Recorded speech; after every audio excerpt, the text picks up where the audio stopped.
Express one quantity as percentage of another.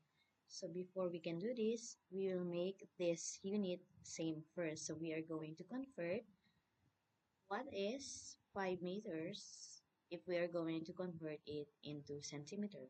So it's 500 centimeter because 1 meter is considered as 100 centimeter. Okay.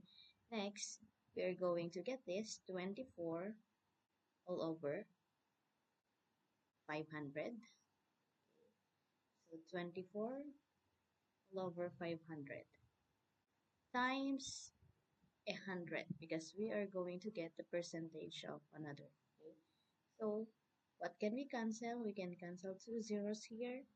What is being left? It's 24 all over 5. So what is 24 divided by 5 is 4.8%.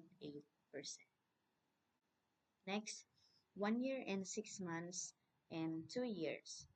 So we are going to get the months of 2 years in which we have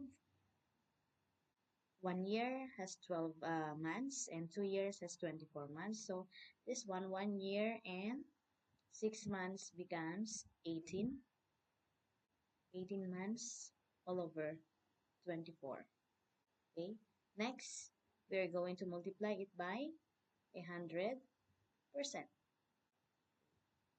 Next, we can get the lowest term of this, which is 3 all over 4. And 100 divided by 4 is 25. So what is being left? 3 times 25 is equal to 75%.